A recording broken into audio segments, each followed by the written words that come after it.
Hi everyone, কি অবস্থা সবার? এখন হচ্ছে গিয়ে আমার লাঞ্চের ব্রেক টাইম।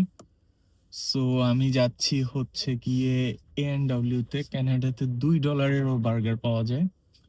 তো আমি ড্রাইভ থ্রু, যেটা হচ্ছে কানাডার অন্য ধরনের আরেকটা স্টাইল, যে আপনার দোকানের ভিতরে সরাসরি না যে ডাইরেক্ট ড্রাইভ থ্রুতে যে আপনি আপনার প্রোডাক্ট যেটা নিতে চান সেটা আপনি ড্রাইভ থ্রুর মাধ্যমে নিতে পারবেন। সো বেসিক্যালি ড্রাইভ থ্রুটা হয় তাদের জন্য যারা বেসিক্যালি গাড়ি চালায়, যাদের গাড়ি আছে।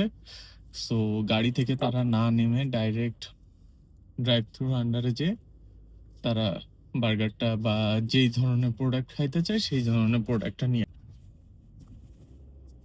হচ্ছে ড্রাইভ থ্রুতে আমি যাচ্ছি। তো এইটা হচ্ছে আমার কাজের থেকে ড্রাইভ থ্রুতে যাওয়ার রাস্তা। এইটা হচ্ছে ড্রাইভ থ্রু, ওই যে লেখা দেখা যাচ্ছে ড্রাইভ থ্রু। আর এইখানে যে মাইকটা আছে, আমি এই জায়গাটায় হচ্ছে গিয়ে অর্ডারটা করব। Zainab, can I get you? Hi, one buddy burger, please. Which is? Chicken one. Okay, chicken buddy. Anything else? No, that's all. I'll see you at the window. Thank you. এখানে অর্ডার করার পরে আমি এই যে চলে যাচ্ছি drive থ্রুর দিকে, যেটা হচ্ছে গিয়ে এই যে উইন্ডোটা, এইখান থেকে হচ্ছে গিয়ে খাবার পিক আপ করা হবে। তো এই যে A&W থেকে সেকেন্ডের ভিতরে $2-এর বার্গার এসে গেল। ওয়েটও করা লাগে না।